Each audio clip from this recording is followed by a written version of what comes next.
We're going to examine my application to Yale. And then we're going to look at how the admissions officers would perceive application and how they would judge my potential, okay? So 3 things. The first is what my application actually says. Second is they will examine my background. And the third is they will then judge my potential. All right, so my application. All right, so I went to a public high school. It was good, but it's not a private high school. You get a better education on a private high school. Plus, it's in Canada, okay? Which is like, everyone's kind of stupid in Canada, okay? So, and I was like top 10 of 200 kids. So it's good, but it's not number 1. It's not number 2. It's just top 10, okay? I was number 10. My SAT was 1,400 out of 1,600. And it's like decent, but you know, people are trying to get 1,550, 1,500 easily, okay? So not that great. I was on a soccer team. I was not athletic. The soccer team just needed players, so I signed up, okay? I was also editor of the school newspaper, okay? And I was captain of a quiz team called Reach for the Top. So that's a Canadian thing. But I was captain of it, I organized it, okay? So these 3 activities, they're fine, but it doesn't really demonstrate leadership potential, right? You're not like head of student government, or you're not head of Model United Nations. On my essay, I wrote about Richard Feynman, who is a physicist. It was a really boring essay. It was, I mean, like anyone could have written it. I mean, like ChatGPT could have written it, okay? It was just a bad essay. My teachers, I mean, they liked me, but they really didn't like me because I seemed aggressive to them. You know, I wanted grades too much. So the word they use is ambitious. They thought I was ambitious. Ambitious is a dirty word in Canada. It means you don't play by the rules. It means you're too aggressive. It means you're too pushy, okay?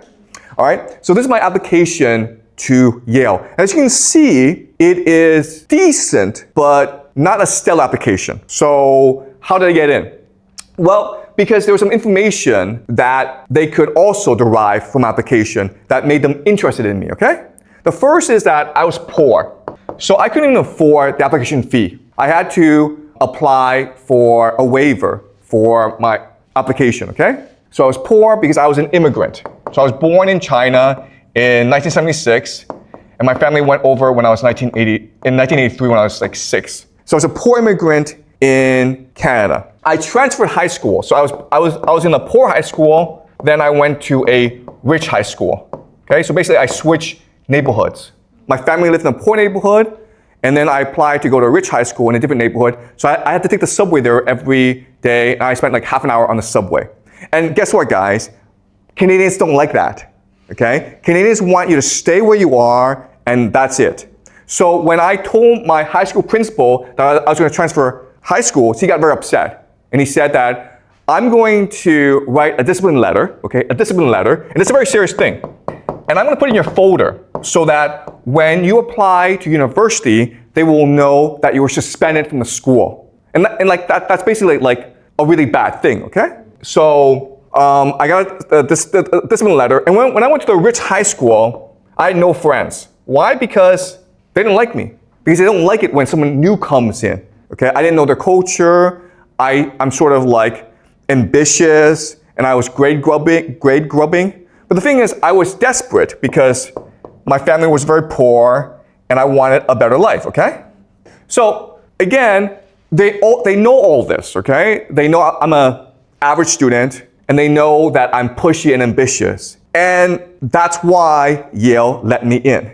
Because it's clear from this information that I had dissociative personality disorder, okay? What does that mean? It means, first of all, I'm desperate. Desperate means like, if I don't get into Yale, I'll probably kill myself. I mean, if I didn't get into Yale, I would drown. I couldn't breathe. It was a life or death issue for me. They can see the desperation. They want that, okay? Second thing is, I was insecure. If you're an insecure person, it means you're not happy with who you are. It means there's a void in your heart. And therefore, the way to fill the insecurity is through achievement, okay? So if I made $1 million, I wouldn't be happy. I would need to go make $2 million. If I made $10 million, I would see people around me who had $100 million, and I would be like, I need to go make $1 billion, okay? So an insecure person sees the world as a competition. And you're always achieving, okay? And that's how you succeed. And the third thing is, I was not a moral person, okay? I was ready to break the rules in order to succeed, transgressive, okay? So I was not supposed to leave my poor high school and go to a rich high school. That's breaking the rules in Canada. It's not illegal, but you're not supposed to do that. And I didn't care. The principal said I couldn't do that. I said to him, screw off. I'm still gonna do it. I went to the rich high school. Everyone said to me, you're not welcome. I said, I don't care. I'm gonna get my good grades, and I'm gonna get into the Ivy League. I don't need you guys. So they saw the desperation, they saw the insecurity, they saw the hunger and the immorality. And this is all part of dissociative personality disorder. And that's why they let me in. Because it's possible I go crazy, it's possible I become depressed, but it's also possible I change the world. Okay? Does that make sense? That's how they think. Because they're a venture capital firm. They're looking for the riskiest investment with the best possible return. They're looking for people who can become president of the United States, who can change the world, who can make a name for themselves. Because if they do that, that makes Yale look good. So you remember the name, okay? It's all about brand name recognition, okay? Does that make sense? So you're like, okay, well, this is fine, and what's wrong with the system, okay? Why would this be a bad thing? It works. Why would this be a bad thing? Well, the problem with this is because Yale, Harvard, and Princeton is so powerful, not only are they looking for people with trauma, okay? I was traumatized as a child, but they're also traumatizing the world. So the meritocracy exists to find people with trauma, and because it exists, it's traumatizing the world. Okay, so let me explain how and why. So this system, the meritocracy, the way it's set up, it creates trauma. Okay, so let me explain why.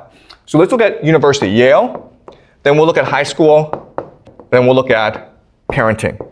So you think, oh, you get into Yale, you can just coast, you're happy, life is simple. Okay, the fact of the matter is that when you get into Yale is actually the Hunger Games. Have you read the book, The Hunger Games? It is a relentless competition. Because once you're in Yale, you're still competing. But now you're competing against the most competitive people in the world, okay? So maybe at this school, you can be the best student. Your parents love you. You have lots of good friends. You're head of student government. You feel really good about yourself. You go to Yale, and then you recognize that you're a nobody. Your parents are far away. And you're now in competition with the best students from all around the world who all want to kill you because it's a zero-sum game, okay? Only the strongest survive. And so everywhere you go, it's a competition. In the classroom, it's a seminar style, so you're with 20 other students, and the professor's asking you questions, and you're all competing to impress the professor. Outside the classroom, you're competing to get into clubs and something called secret societies, okay? But you're also competing for graduate school, for law school, for medical school, for scholarships like the Rhodes Scholarship, okay? So Yale, it sounds nice, but once you get in there, from the first day, it's an endless pursuit of achievement. It's just competition after competition after competition. Wherever you go, you're being judged by someone, okay? You're being judged by the professor or your classmates, and everyone's looking to like basically kill each other because it's a winner-take-all system, okay? So this is very traumatic. And it makes you so insecure that you go through life thinking like life is just like that. Everyone's an enemy. I have to achieve in order to feel good about myself. I cannot stop working hard, otherwise I will be killed by other people, okay? So people who graduate from Yale have a deep sense of insecurity, even those who come from the wealthiest families. Okay? They're always looking to achieve. And that's what Yale wants. That's what Harvard wants, because these are the people who will be most successful in life, okay?